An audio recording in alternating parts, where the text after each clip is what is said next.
Someone asks you for a favor. You don't want to do it. You can feel that clearly. Somewhere in your chest, there's a quiet but certain no.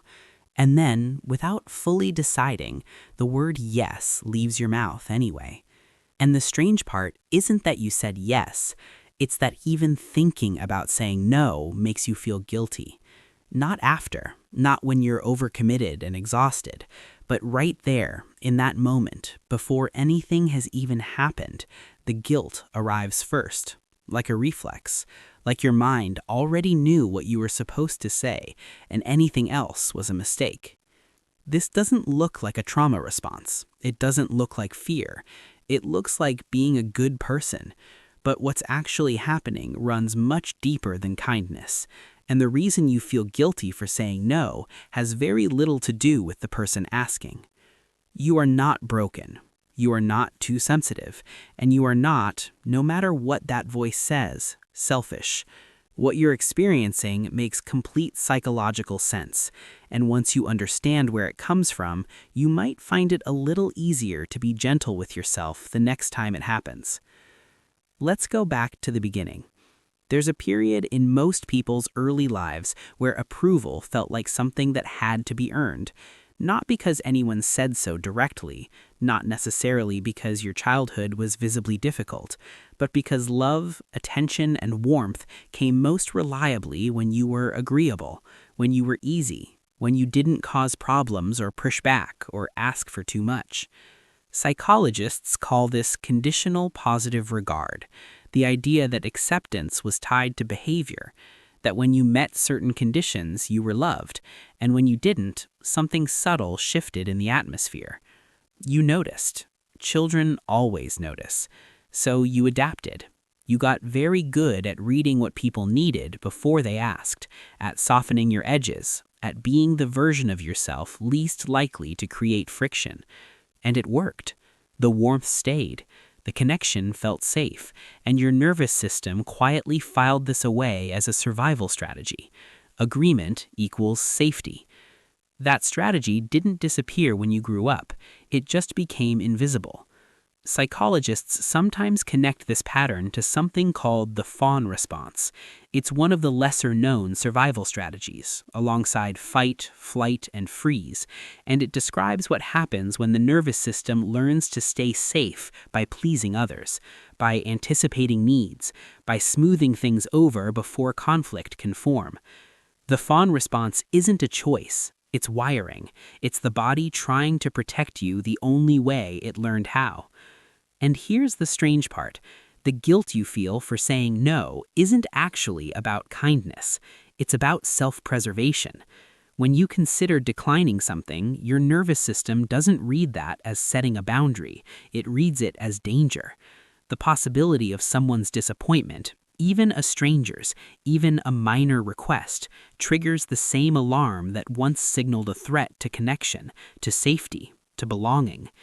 So the guilt arrives, not as a moral signal, as a warning. You're walking home thinking about it.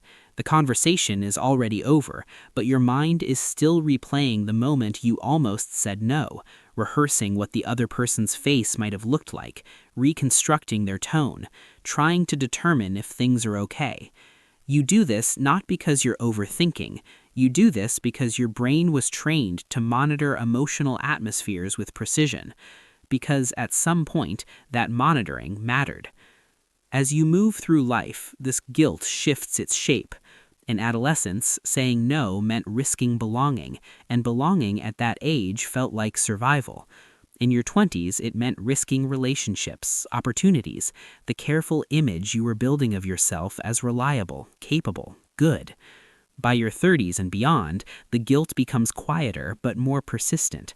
You've said yes so many times that refusal now feels like a betrayal of the person people expect you to be. The behavior evolves. The root stays the same.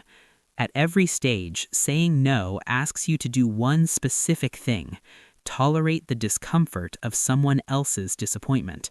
And for people who learned that other people's emotional states were partly their responsibility, that has always felt unbearable. What saying yes does, in its deepest function, is regulate. It ends the discomfort in an instant. It restores the sense of safety, connection, approval. It is a blanket thrown over anxiety, soft, immediate, effective. It works.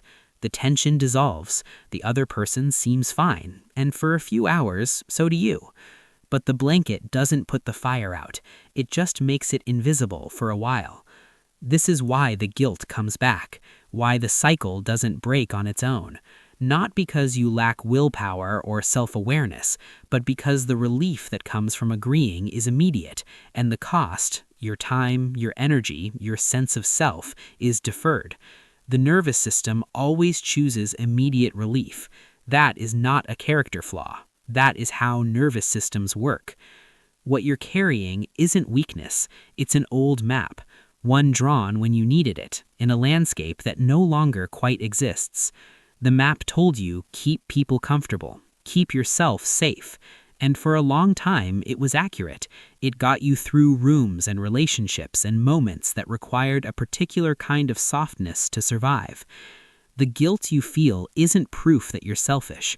It's proof that your mind once learned that love had conditions. And somewhere inside, part of you is still honoring that lesson, still being careful, still protecting a version of yourself that had to work very hard just to feel secure. That version of you deserves compassion, not analysis, not correction, not a list of things to do differently. Just the quiet acknowledgement that you figured out how to be loved in the circumstances you were given, and that the reflex you carry, the one that reaches for yes before you've even decided, was never a failure. It was loyalty to a younger version of yourself who needed more than anything to keep the peace.